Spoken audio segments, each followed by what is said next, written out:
베드로전서 3장 1절에서 7절까지 말씀입니다. 아내들아, 이와 같이 자기 남편에게 순종하라. 이는 혹 말씀을 순종하지 않는 자라도 말로 말미암지 않고 그 아내의 행실로 말미암아 구원을 받게 하려 함이니, 너희의 두려워하며 정결한 행실을 봄이라. 너희의 단장은 머리를 꾸미고 금을 차고 아름다운 옷을 입는 외모로 하지 말고 오직 마음에 숨은 사람을 온유하고 안정한 심령에 썩지 아니할 것으로 하라. 이는 하나님 앞에 값진 것이니라. 전에 하나님께 소망을 두었던 거룩한 부녀들도 이와 같이 자기 남편에게 순종함으로 자기를 단장하였나니, 사라가 아브라함을 주라 칭하여 순종한 것 같이 너희는 선을 행하고 아무 두려운 일에도 놀라지 아니하면 그의 딸이 된 것이니라. 남편들아, 이와 같이 지식을 따라 너희 아내와 동거하고 그를 더 연약한 그릇이요 또 생명의 은혜를 함께 이어받을 자로 알아 귀히 여기라. 이는 너희 기도가 막히지 아니하게 하려 함이라. 아멘. 앉아주시기 바랍니다. 오늘 말씀 위해 기도하겠습니다. 하나님 아버지, 이 시간 저희들이 주님의 살아있고 활력 있는 그 말씀 앞에 섭니다. 하나님의 말씀이 우리 가운데 충만하게 해주셔서 이 말씀이 우리의 삶의 전부를 주관하게 하시고 저희들이 이 말씀 안에 순종하게 해주시기를 원합니다. 특별히 오늘 결혼에 대해서, 가정에 대해서 하시는 하나님 말씀을 통하여서 저희들의 가정이 새롭게 되고 부부관계가 새롭게 되고 저희들의 생각이 새로워질 수 있는 그런 귀한 시간 되게 성령 하나님께서 인도해 주시옵소서. 예수님 이름으로 기도합니다. 아멘. 오늘 본문을 읽고서 아마도 남자분들은 속으로 예스라고 외치면서 내가 크리스천이 되길 참 잘했다, 이런 말씀이 성경에 있다니, 아내들이여 자기 남편에게 순종하라, 이렇게 생각할 수도 있을 것 같아요. 한편으로 이제 여성분들 같은 경우에는 여기 성경이 이렇게 남녀 차별적일 수가 있나, 2000년 전에 했던 이런, 그것도 남성이 쓴 이 가르침을 지금 우리가 받아들여야 하는 것인가 라고 생각할 수도 있을 거예요. 하지만 우리가 피상적으로 이 말씀을 언뜻 봤을 때는 그런 생각이 들 수 있습니다. 남자든 여자든 간에. 하지만 우리가 이 말씀을 깊이 깨닫고 알게 된다면은 이 말씀이야말로 지금에도, 이 현대에도 우리의 가정을 새롭게 할 수 있고 또 우리의 마음을 새롭게 할 수 있는 그 능력의 말씀이다라는 것을 우리가 알 수 있을 거예요. 결혼 생활만큼 중요한 것이 없습니다. 결혼한 사람들은 이제 결혼한 이후부터의 삶이 결혼하기 이전의 싱글의 삶보다 사실 더 길고, 그리고 그 부부와의 관계가 어떤 관계보다 삶에 중요한 영향을 미치기 때문에 이 결혼이야말로 우리에게는 가장 중요한 주제라고 할 수 있겠죠. 하지만 동시에 결혼이야말로 가장 어렵고 또 결혼이야말로 부정적이게 된다면 우리의 삶을 가장 괴롭히는 주제가 될 수도 있습니다. 한 해에 우리나라에서 이혼하는 부부가 10만 쌍이 넘는다고 합니다. 그리고 이혼까지 가지 않더라도 그냥 한 지붕 아래에서 방만 같이 쓰는, 집만 같이 공유하는 그런 상태로 룸메이트로 살아가는 부부들도 적지 않죠. 이런 현실 속에서 우리가 성경을 통해서 무엇을 알 수 있을까? 가정에 대해서, 부부에 대해서 하나님께서는 어떤 계획을 가지고 계실까? 우리가 살펴보도록 하겠습니다.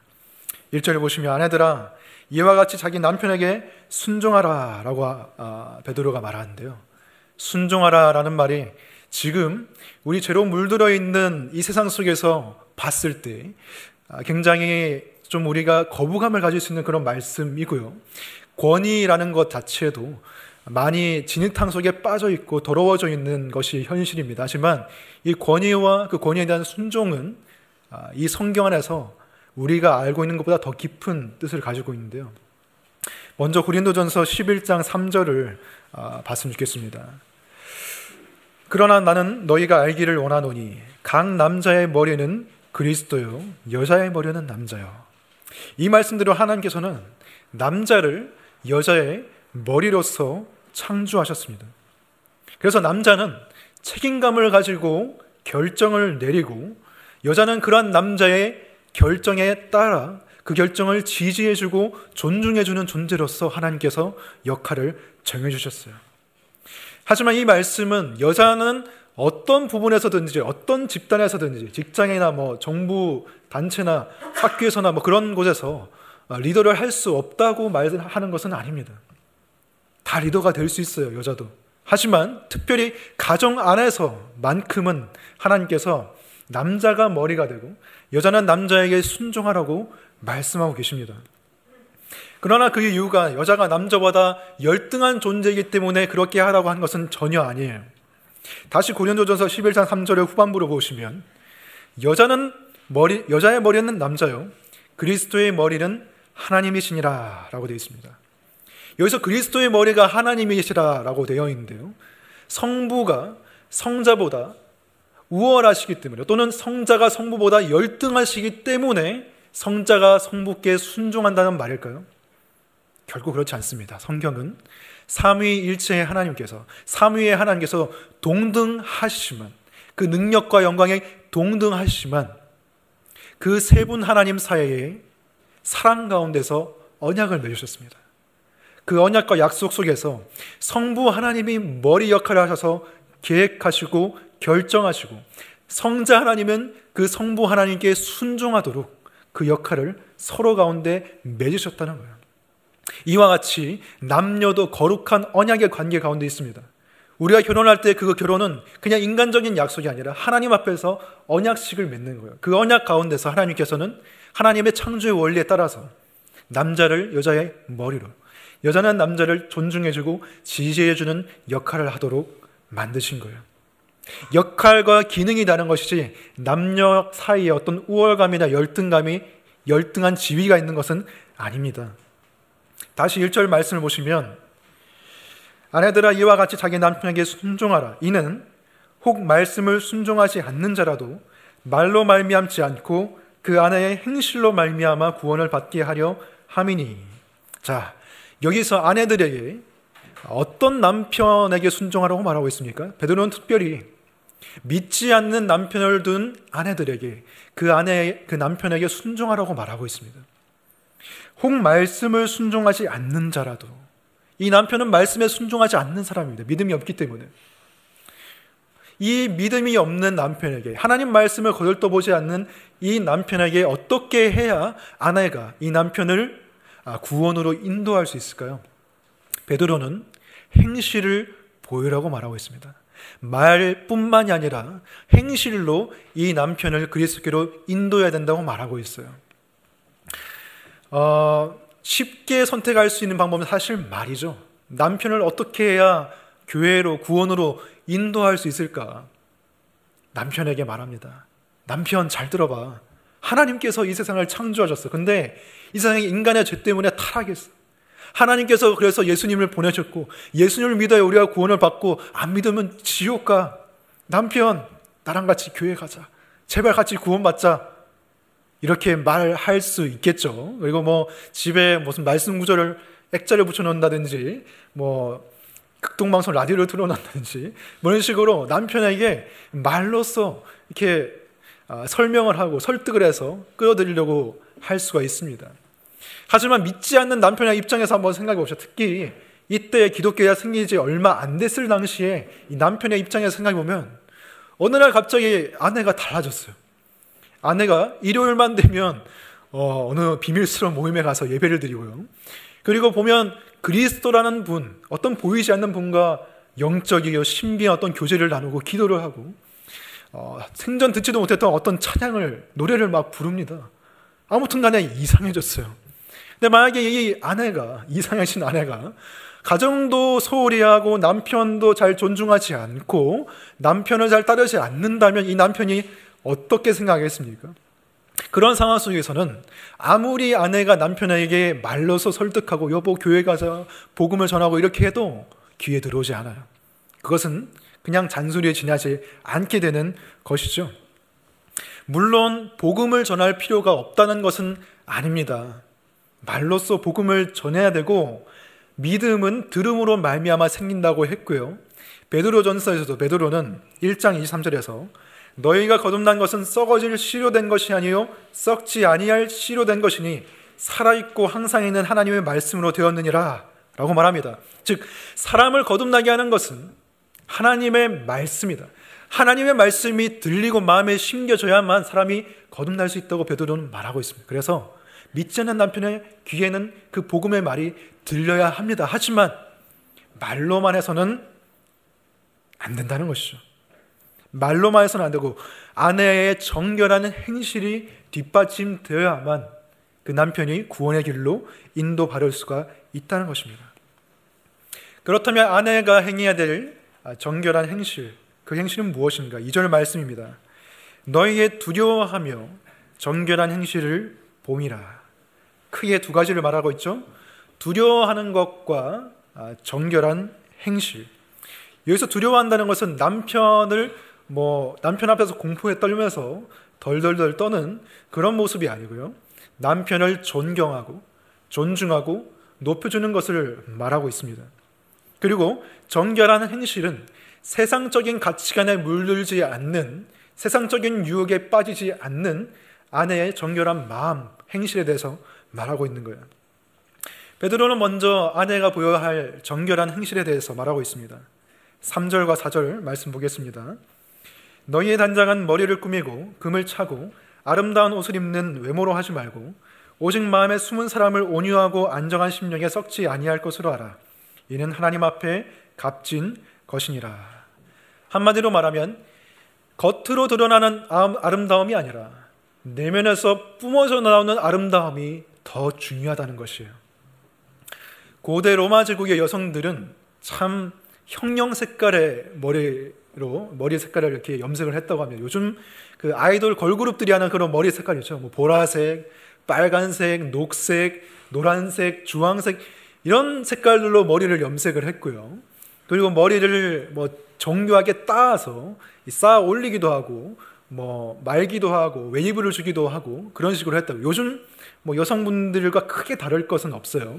근데 그 당시에 이 문화는 자기 여성들을 아주 예쁘게 꾸며가지고 남편이 어디에 데리고 가든지 꿀리지 않게끔 하게 그런 치열한 외모 중심적인 경쟁이 있었습니다. 그리고 여성들이 그런 에메랄드라든지 거북이 껍질이라든지 코끼리 상아, 진주, 다이아몬드, 금 이런 것들로 몸을 다 치장했어요. 귀걸이를 하고 목걸이를 하고 팔찌를 하고 하면서 자신의 외모를 가꾸는데 굉장히 애를 많이 썼습니다. 한나절을 그렇게 하루에 반나절 정도를 그 외모를 치장하는 데 시간을 썼다고 해요. 그래서 베드로는 그러한 로마 제국의 문화를 너무나 잘 알고 있었기 때문에 아내들에게 말합니다. 그런 문화에 동질화되지 말고 정결하게 자신의 마음을 먼저 가꾸라. 그것이 하나님 앞에 값진 것이라고 말하고 있어요. 여러분, 풀은 마르고 꽃은 시들죠. 외모를 아무리 가꿔도 외모는 썩게 되어 있고 노화는 진행되게 되어 있습니다. 꽃은 시들지만 그 꽃을 시드는 시간을 좀 이렇게 지연시키고자 하는 것이 사실 모든 미용 산업의 목적이죠. 하지만 아무리 예쁜 사람도 결혼하고 나면 그 외적인 아름다움에 그렇게 남편이 많이 신경을 쓰지 않아요, 실제로는. 그리고 마음이 예쁘지 않으면 외적인 아름다움이 가려지게 됩니다. 그리고 반대로 외모가 세련되거나 뛰어나지 않다 하더라도 마음이 아름다우면 그 마음이 외모로 뿜어져 나오게 되어 있어요. 결혼한 남편들에게 아내가 언제 가장 예뻐 보이냐라고 물어보면은 의외의 대답들을 많이 한다고 합니다. 미용실에서 새로 머리를 했다든지 아니면 백화점에서 새 옷을 사서 입었을 때라든지 예쁜 가방을 들었을 때라든지 그럴 때 아내가 제일 예뻐 보인다고 답하는 사람은 별로 없어요. 그럼 언제 아내가 제일 예뻐 보이냐? 나에게 맛있는 음식을 해줬을 때, 또는 내가 어려운 처지에 있을 때, 힘들고 어려울 때 내 상황을 이해해 줄 때, 그리고 지하철에서 몸이 불편한 분에게 자리를 양보해 줬을 때, 그럴 때 그 아내의 예쁜 마음씨가 드러날 때, 그때 아내가 가장 예뻐 보인다는 거예요. 결혼한 남자들은 외모는 오랫동안 가지 않습니다. 외모를 보는 시간은 아주 짧은 시간이에요. 하지만 그 속사람, 그 속마음에 감춰진 그 아름다움이 진짜 남편을 감동시킨다는 것이죠. 베드로는 바로 그것을 말하고 있습니다. 오직 마음에 숨은 사람을 온유하고 안정한 심령에 썩지 아니할 것으로 하라. 여성이든 남성이든 마음에 숨은 사람을 단장하는 더 힘을 많이 쓰라는 거예요. 마음에 숨은 사람이 무엇이냐? 바로 진짜 나 자신입니다. 내 속에 감추어진 진짜 나 자신. 다른 사람들은 보지 못하는 겉모습 속에 가려져 있는 진짜 나 자신이 바로 숨은 사람이에요. 근데 우리는 진짜 나 자신을 단장하기보다는 겉으로 드러나는 나 자신을 단장하는데 훨씬 더 시간을 많이 씁니다. 사람들이 나를 어떻게 보는지, 내가 어떤 시계를 찾고 어떤 옷을 입었고 뭐 어떤 가방을 들고 어떤 차를 타고, 그것이 나의 모습, 그것이 진짜 나라고 사람들이 많이 생각하지만 그것이 아니라는 거예요. 왜 그렇게 겉모습에 신경을 많이 쓸까? 그것은 아이러니하게도 그만큼 자기 내면에 대한 자신감이 부족하기 때문에, 그것을 가리고 싶기 때문에 겉모습을 그만큼 많이 신경 쓴다는 것이죠. 우리는 아침에 일어나서 세수를 하고 샤워를 합니다. 남자 같은 경우에는 면도를 하고요, 여자 같은 경우에는 화장을 하죠. 전신거울에 자신의 모습을 비춰보면서 이 옷을 입기도 하고 저 옷을 입기도 하고 깔맞춤을 하기도 하고, 그리고 옷을 입고 나서는 이제 패션의 완성은 이제 신발이니까 신발까지 마무리 완벽하게 딱 맞는 신발을 고르려고 또 시간을 보냅니다. 그 뒤에 길을 나서서는 통유리에 자신의 모습을 비춰보면서 그래, 이만하면 됐어. 차 유리, 썬팅된 차 유리에 딱 얼굴을 보면서 그래, 이만하면 사람들이 봤을 때도 욕먹지는 않겠지, 이런 생각을 합니다. 근데 우리가 그만큼 겉모습에 애쓰는 만큼 우리가 내면을 단장하는 데 애쓰고 있냐는 말이죠. 우리는 아침에 얼굴은 세수를 하지만 마음을 씻지는 않을 때가 많죠. 옷은 입지만 우리의 마음에 그리스도로 옷 입는 그 일을 하지 않을 때가 참 많습니다. 우리가 옷을 입고 아무리 치장해도 마음 한켠에는 이런 생각이 들죠. 이렇게 많이 꾸몄는데 내 마음은 왜 이렇게 허할까? 내 마음은 왜 이렇게 채워지지 않을까? 사실 당연한 거예요. 그만큼 노력을 안 했으니까요. 겉모습만 치장하려고 노력을 했지, 마음을 하나님의 말씀으로 단장하고 씻고 마음을 새롭게 하는 데는 우리가 그만큼 시간을 안 쓴다는 것입니다. 숨은 사람을 깨끗하게 하라. 숨은 사람을 단장하라. 이것이 오늘날 베드로가 아내들에게 주는 말씀입니다. 그리고 남편들에게도 마찬가지입니다. 안정되고 온유한 심령이 하나님 앞에 값진 것입니다. 세상 사람들이 값지게 보는 것은 내가 어떤 옷을 입었는지, 무엇을 치장했는지 그것이지만, 하나님께서 값지게 보시는 것은 말씀에 나와 있듯이 온유하고 안정된 심령에 썩지 아니할 것입니다. 그것으로 여러분을 단장하시기 바랍니다. 하나님이 값어치 있게 보시는 것을 여러분도 값어치 있게 보게 될 수 있기를 바랍니다. 그것이 여러분의 배우자에게 줄 수 있는 가장 큰 선물입니다. 두 번째로 아내가 가져야 할 행실은 남편을 존경하고 인정해 주는 것입니다. 많은 남편들이 원하는 것이 인정이고 아내의 존중입니다. 어떤 사람들이 이런 말을 하더라고요. 남편이 원하는 것은 인정이고 아내가 원하는 것은 안정이다. 아내가 자신을 높여주고 칭찬해주고 인정해주는 것, 그것이 남편이 얻을 수 있는 가장 큰 행복 중에 하나예요. 하지만 아내 되신 분들 입장에서는 이런 생각이 들 수도 있어요. 아니, 내 남편이 존경할 만해야 내가 존경하지, 이렇게 센스도 없고 돈도 잘 못 벌고 성품도 그닥 나보다 뛰어난 것 같지 않은 그런 남편을 내가 어떻게 존경해란 말이에요. 마음에 우러넣어야 존경하지. 그러나 하나님께서 말씀하십니다. 존경할 만한 사람이 아니니까 존경하라고 하는 거다. 하나님께서 그래서 명령하시는 거예요. 이에 대해서 베드로는 구약 성경에 사라의 예를 들고 있습니다.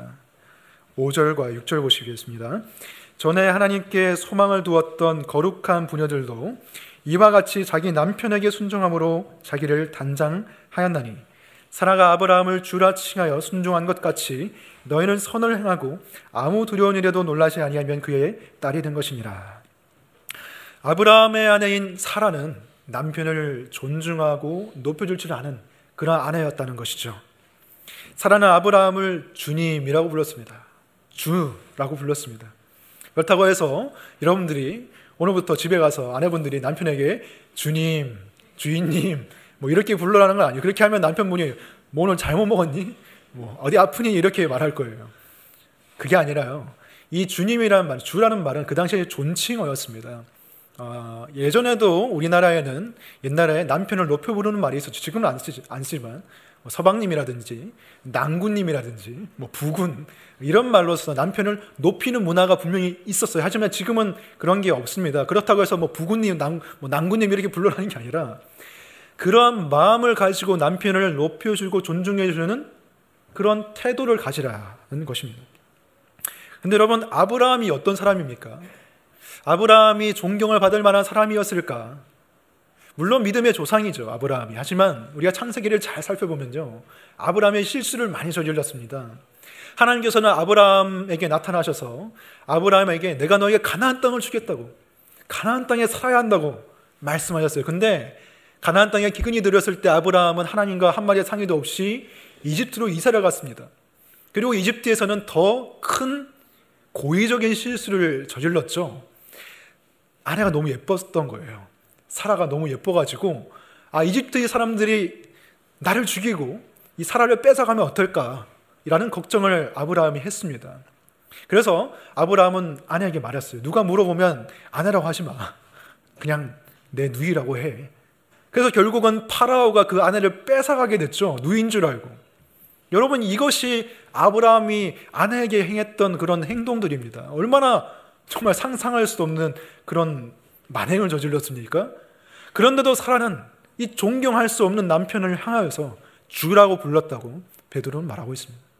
그럼에도 불구하고 하나님께서 세워주신 질서와 역할에 순종했다는 것입니다. 여러분, 남편은 아내의 존경을 먹고 사는 사람입니다. 비록 지금의 모습은 존경할 만한 그런 부분이 안 보인다고 하더라도 하나님께서 세워주시는 질서에 순종하면서 남편을 존경할 때에 비로소 남편은 존경할 만한 사람으로 변화되기 시작하는 거예요. 그것은 단순히 남편에 대한 존경 때문이 아니라 하나님에 대한 존경 때문에 그렇게 하라는 것입니다. 어떤 집은 여자가 남편을 그냥 꽉 쥐고 있어요. 남편이 권위가 없습니다. 권위를 행할 수가 없어요. 밥상머리 앞에서도 아이들 앞에서도 여자가 남편을 막 구박합니다. 너 아버지 봐라. 어깨는 구부정해가지고 돈도 잘 못 벌고 그럼 밥은 잘 먹는다. 밥은 내가 못 살아. 그걸 보는 아이들의 마음은 어떨까요? 그냥 그런가 보다, 우리 아버지가 못났나 보다 생각할 수 있지만 참 불안함과 크는 거예요. 어떻게 보면은 진정한 남성의 모습을 보지 못하고 아이들은 자라나는 거예요. 그건 하나님의 계획이 아닙니다. 그렇게 하면 할수록 남편의 마음은 다치고요, 남편이 본래 가지고 있어야 할 남성성은 점점 사라지게 되는 거예요. 그것은 하나님의 원하시는 가정의 모습이 아닙니다. 특히 아내가 자신의 남편을 가정의 좋은 리더가 될 수 있도록 존중해주고 칭찬해줘야 되는데, 남편이 가장 견디기 어려운 것은 무시당하는 그런 느낌입니다. 특히 아내가 자신을 다른 집의 남편과 비교할 때, 그러면서 무시할 때 남편은 정말 말할 수 없는 모멸감과 그런 상처를 받게 돼요. 다른 집 남편 봐라. 돈 얼마나 잘 벌어오고 처가야 이렇게 잘하고 집안일도 이렇게 잘한다더라. 이런 선물을 사줬다더라. 이러면 남편이 자괴감에 빠지게 돼요. 나도 그렇게 해주고 싶은데 라는 마음이 있지만 그런 소리를 들을 때마다 마음은 점점 다치고 그렇게 더 못하는 거예요. 잔소리와 비교로 바뀔 수 있는 남편은 없습니다.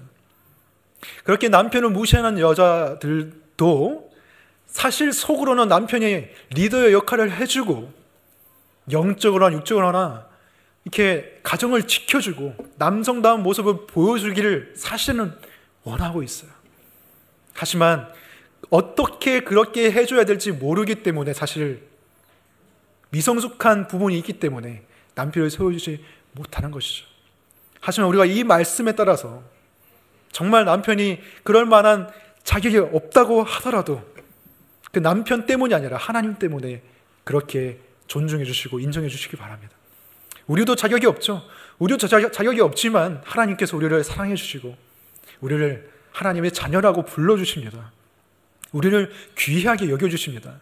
마찬가지로 여러분들의 남편이 그럴 만한 자격이 없다고 할지라도 우리가 구원의 은혜를 받은 사람이기 때문에 남편을 귀하게 여겨주고 존중해주고 높여줘야 된다는 것입니다. 그것이 곧 남편을 위한 것이 되고 또 자신과 가정을 위한 길이 되는 것이에요. 이제 아내를 향한 남편의 의무에 대해서 베드로가 말합니다. 7절에 보시면 남편들아 이와 같이라고 말하는데요. 이와 같이는 무엇을 가리킵니까? 이것은 이전에 우리가 들었던 베드로전서의 말씀을 쭉 생각해 볼 필요가 있습니다.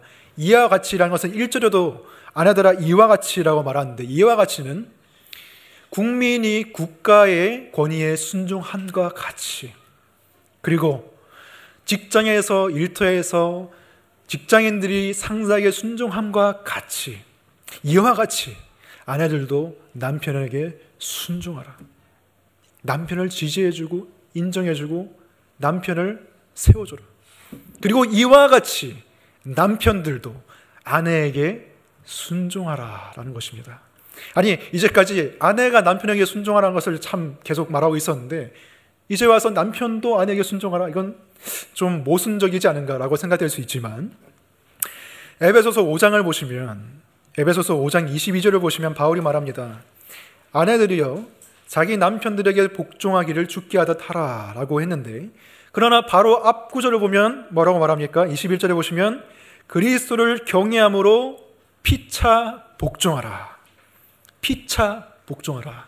서로가 서로에게 복종하고 순종하라고 말하고 있어요. 하지만 이것은 남편이 아내에게 순종하는 것은 하나님께서 주신 역할과 그런 기능까지, 머리된 역할까지 다 내어주라는 그런 의미에서도 순종이 아닙니다.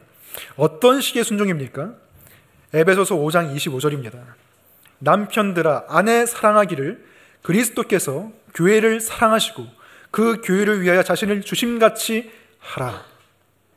하나님께서 남편에게 주신 권위는 제왕적인 권위가 아닙니다. 자기 마음대로 다 할 수 있는 권위가 아니에요. 제한된 권위입니다. 어떤 의미에서 제한된 권위인가? 교회의 머리 되신 그리스도께서 교회를 향해 행하시는 그 권위만큼의 권위입니다. 온 교회의 머리 되신 그리스도께서 어떤 종류의 권위를 행사하셨습니까? 그가 머리이심에도 불구하고 죄인된 제자들의 발을 씻겼습니다. 종된 자세로 그들의 발을 씻기시고 그들을 섬기시고 그리고 그들을 위해서 목숨을 내어주셨습니다. 그런 의미 안에서만 남자가 여자의 머리 역할을 하는 것이에요. 자기의 권위를 자기를 위해서 쓰는 것이 아니라 아내를 섬기기 위해서, 가정을 지키기 위해서, 가정을 하나님을 순종한 대로 이끌기 위해서 그 권위를 쓰라는 것입니다. 그래서 여성분들은 남자가 쓰고 있는 왕관, 하나님께서 남편의 머리에 씌워진 그 왕관을 너무 부러워할 필요가 없어요. 왜? 그 왕관은 금으로 만든 왕관이 아닙니다. 그 왕관은 가시로 만든 왕관입니다. 예수님께서 쓰셨던 가시 면류관이 남편이 쓰고 있어야 할 면류관이에요.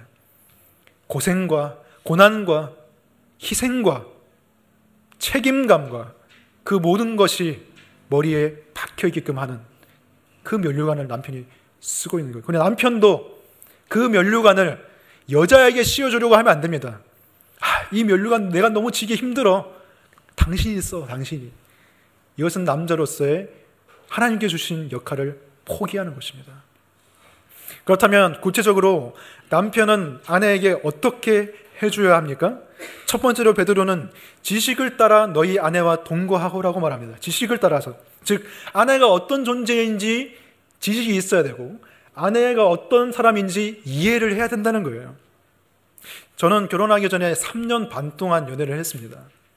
엄청 짧은 기간은 아니라고 생각해요. 그래서 제 나름대로는 연애하면서 아내가 어떤 사람인지, 아내가 봄에는 어떤 감정을 느끼는지, 가을에는 어떤 감정을 느끼는지 나름대로 아내에 대해서, 그 당시 여자친구에 대해서 알고 있다고 생각을 했어요. 하지만 결혼하고 보니까 내가 알고 있는 것은 빙산의 일각이에요. 빙산의. 빙산의 일각이란 말이 진짜 그때 와닿았어요. 수면 아래에는 이만큼 내가 알지 못하는 영역들이 있는 거예요.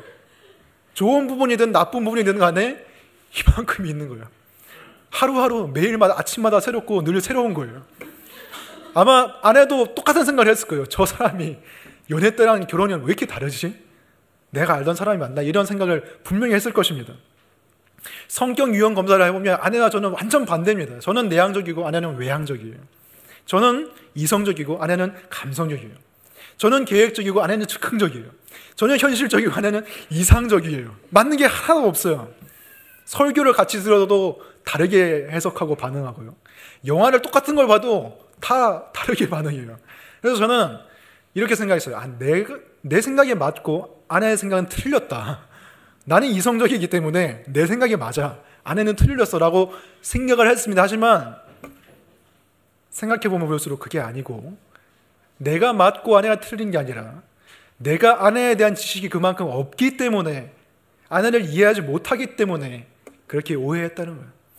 지식을 가지고 동거하지 못했다는 거예요. 개와 고양이는 일반적으로 사이가 좋지 않다고 하죠. 서로 너무 다르기 때문이에요. 서로 반대이기 때문이에요. 고양이는 기분이 나쁘고 공격할 태세를 갖추면 꼬리를 막 세워요. 하지만 개는 반대예요. 기분이 좋으면 꼬리를 세우고 막 흔들어요. 고양이는 기분이 좋으면 기가 싹 내려가요. 쓰다듬어주고 이러면. 근데 개는 공격하기 전에 기를 이렇게 딱 내린다고 해요. 그렇기 때문에 개와 고양이는 서로 인사만 해도 처음부터 너무 다른 거예요. 제가 날 공격하려고 하는구나. 그러니까 물고 핥히고 싸우고 늘 조용한 날이 없는 거예요. 개와 고양이는 서로 이해하지 못할지 모릅니다. 하지만 남편과 아내는 하나님을 사이에 두고 서로를 이해할 수 있습니다. 특별히 믿음 있는 가정은 더 이해할 수 있습니다. 복음 안에서 서로 겸손하게 서로를 더 알아나갈 수 있습니다. 그렇게 해야 됩니다. 베드로는 지식을 가지고 아내와 함께 살라고 말했습니다. 내가 편한 방식, 내가 이미 알고 있는 지식대로 아내를 생각하는 게 아니라 내가 편한 방식대로 아내를 사랑하는 것이 아니라 아내가 원하는 대로, 아내가 원하는 사랑의 방식대로 사랑해 주려는 겁니다. 철수와 영희가 있습니다. 철수는 인정받고 칭찬받는 말을 할 때 내가 사랑받고 있구나라고 느껴요. 그래서 영희에게 매일 칭찬을 해줘요. 계속 말로 칭찬해줘요. 인정해줘요. 근데 영희는 그게 아니에요. 영희는 나를 쓰다듬어주고 머리를 쓰다듬어주고 따뜻하게 안아주면 사랑을 받는다고 느껴요. 근데 철수가 그렇게 안 해주는 거예요. 그래서 철수가 나를 안 사랑하나 보다.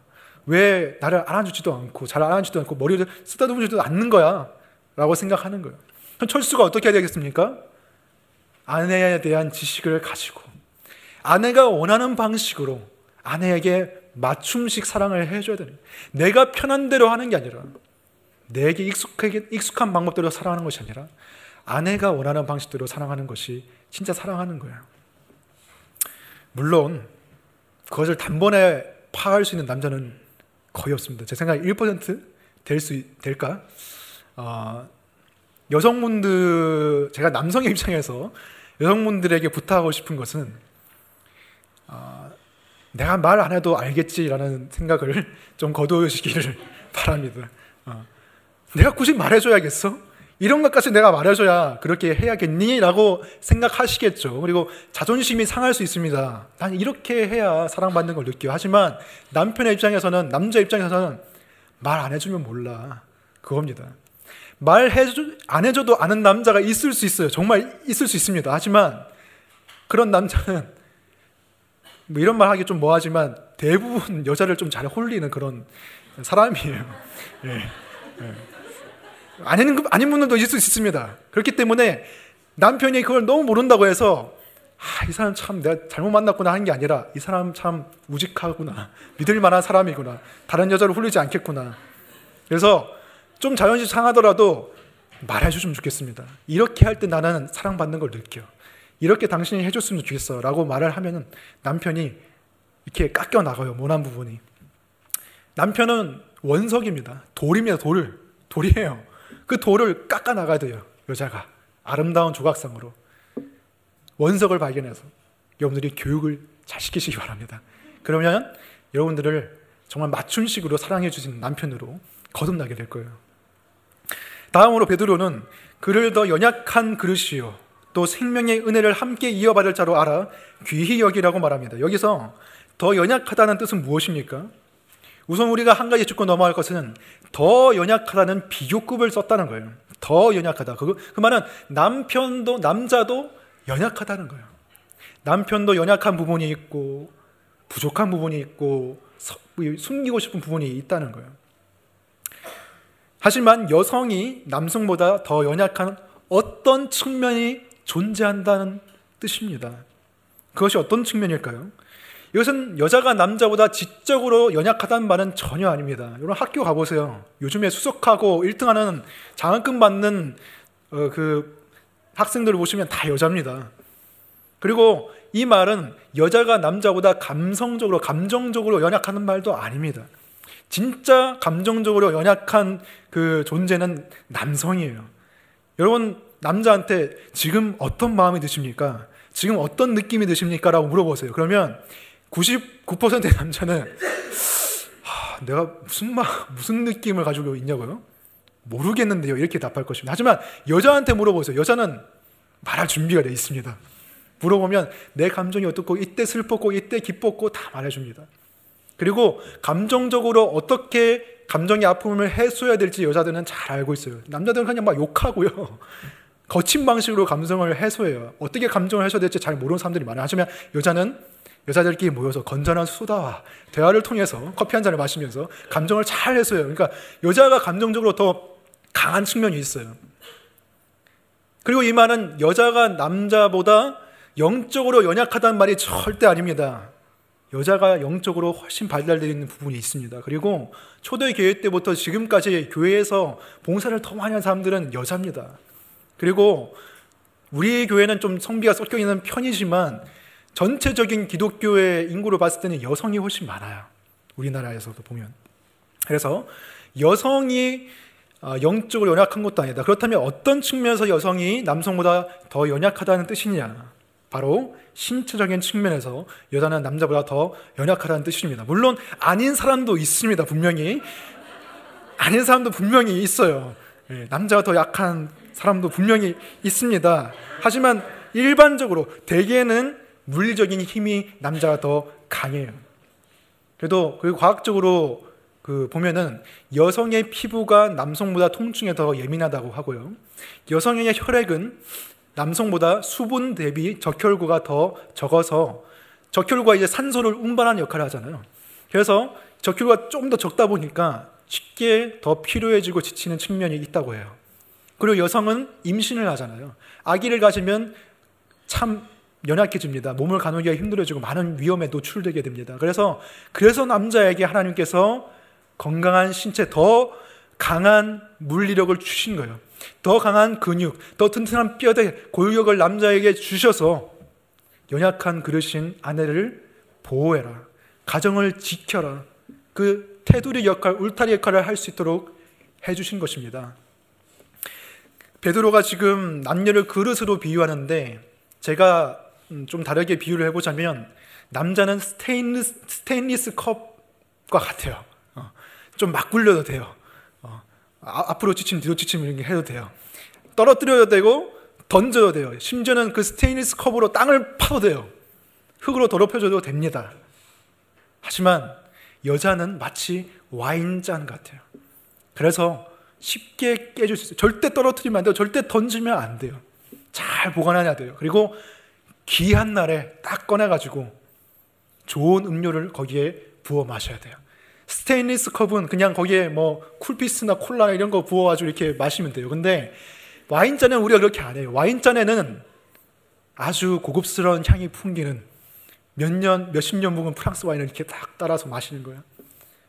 그런 거 같은 거예요. 그런 의미에서 남자는 여자를 귀히 여기고 보호해줘야 된다는 거예요. 그리고 베드로는 생명의 은혜를 함께 이어받을 자라고 아내를 말합니다. 나뿐만 아니라 아내도 생명의 은혜를 받은 사람이다. 그리스도의 생명과 은혜를 이어받은 사람이다 라고 말하고 있어요. 나도 보배로운 피로 구속받은 자이지만 내 아내도 예수 그리스도의 보배로운 피로 구속받은 자이기 때문에 내가 귀한 만큼 아내도 귀하다 라는 것을 알아주라는 것입니다. 에베소서 5장 28절에서 바울이 이렇게 말합니다. 이와 같이 남편들도 자기 아내 사랑하기를 자기 자신과 같이 할지니 자기 아내를 사랑하는 자는 자기를 사랑하는 것이라. 정말 자기 자신을 사랑하고 싶습니까? 그러면 자기 자신만 사랑한다고 되는 게 아니에요. 아내를 사랑하는 것이 자기 자신을 사랑하는 길입니다. 아내를 제대로 사랑해야 자기를 제대로 사랑하는 것입니다. 남편과 아내는 한 몸이죠. 영적으로, 육적으로, 감정적으로 한 몸이 된 존재가 바로 부부입니다. 내 이웃과 내 이웃을 내 몸과 같이 사랑해라는 그 말씀을 가장 먼저 적용해야 할 대상이 나의 배우자, 나의 아내, 나의 남편이에요. 더 나아가서 베드로는 남편이 아내를 귀하게 여기지 않을 때 기도가 막힐 것이라고 말합니다. 기도가 막히는 게 아니라 하나님을 향한 기도가 막힌다고 말합니다. 우리 주위에 있는 사람들과의 관계는 나의 경건생활, 영적인 생명에 다 영향을 미쳐요. 밀접한 관계가 있습니다. 우리가 얼굴만 보고 인사만 하는 그런 사이에도 갑자기 그 사람이 인사를 안 하면요, 마음이 불편해져요. 영적인 평안함을 해치게 됩니다. 근데 더 깊은 관계를 가지고 있는 친구 사이가 틀어지면 더 마음이 심란해지고 영적으로도 불안해져요. 저 친구가 그 말을 왜 했을까? 왜 나한테 그런 표정을 지었지? 왜 카톡에 답장을 안 하지? 하루 종일 생각이 드는 거예요. 하물며 한 몸을 이룬 부부 사이에 균열이 생기고 틈이 생기고 어려움이 생기면 어떻겠습니까? 영적으로 우리는 불안과 염려와 근심 그리고 평안함이 깨어지는 거예요. 하나님을 향해 기도를 하려고 해도 기도가 잘 되지 않습니다. 아내를 귀히 여기지 않을 때 우리의 하나님을 향한 기도는, 남편들의 기도는 막히게 되는 것이에요. 그래서 여러분, 특히 남성들, 남편분들 잘 생각해 보시기 바랍니다. 여러분들 최근에 아무리 기도해도 왜 안 들어주실까요? 왜 응답을 받지 못할까요? 아내를 귀하게 여기지 않았기 때문은 아닐까요? 그리고 이제까지 우리는 아내는 남편에게, 남편은 아내에게 어떻게 대해야 할지를 살펴봤습니다. 아내는 남편에게 정결해야 하고요. 남편을 존중해야 하고요. 내면을 단장해야 됩니다. 남편은 아내에게 아내를 귀히 여기고 아내에게도 권위를 자신을 위해 사용하지 않고 아내를 섬기는 데 사용하고 아내를 지키고 보호해줘야 된다고 말하고 있습니다. 근데 이것은 그냥 우리의 본성으로는 되지 않아요. 우리의 본성은 각자의 배우자가, 각자의 상대가 먼저 내 필요를 채워주기를 기다리는 거예요. 저 사람이 먼저 내 필요를 채워주겠지. 나는 가만히 있으면 저 사람이 나의 필요를 채워줄 거야 라고 우리는 막연히 생각할지 모릅니다. 결혼할 때 두 사람이 가지고 있는 생각은 저 사람이 내 마음을 만족시켜 줄 거야. 이제 저 사람이 내 인생을 완성시켜 줄 거야 라고 생각하지만 그것은 큰 착각이죠. 인간이 아무리 내가 사랑하는 사람이라 할지라도 그 사람이, 인간 배우자가 내 마음을 채워줄 수는 없습니다. 우리 안에는 각자 하나님만이 채워줄 수 있는 공간이 있어요. 그 공간까지도 배우자가 채워주기를 원하는 것은 내 욕심이고 나의 과잉된 어떤 탐욕이에요. 그리고 이 사람이 할 수 없는 일을 하라고 하는 거예요. 그 일을 계속하려고 할 때 인간 배우자에게 내 채울 수 없는 부분까지 채워달라는 것을 계속 요구할 때 부부는 틈이 생기고 균열이 생기게 됩니다. 부부뿐만 아니라 여자친구, 남자친구든 자신의 마음 가운데 하나님만이 채울 수 있는 공간을 채워달라고 계속 요구하면은 헤어지게 되어 있습니다. 그것이 바로 오늘 본문이 예수님의 고난과 죽으심을 설명하는 내용 뒤에 나오는 이유라고 생각합니다. 하나님이 우리를 사랑하셔서 예수 그리스도를 우리에게 보내셨고 그가 우리를 사랑하셔서 우리를 위해서 자기의 목숨을 내어주셨습니다. 그 사랑으로 우리가 먼저 채움받지 않으면은 빈 마음으로 상대를 섬길 수가 없다는 거예요. 남편도 마음이 비어있고 아내도 마음이 비어있는데 어떻게 서로에게 사랑을 주겠습니까?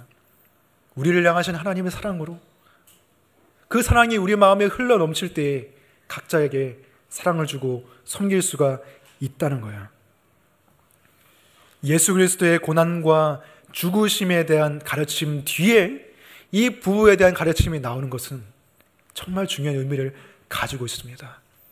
부부 사이에 우리는 보통 부부 사이에 누구도 있었으면 안 돼라고 생각하죠. 하지만 우리 부부 사이에는, 크리스천의 부부 사이에는 누군가가 반드시 있어야 됩니다.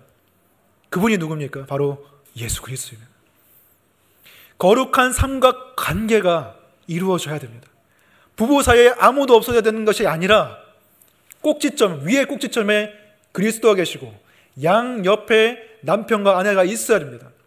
요 밑변은 점선으로 되어 있어요.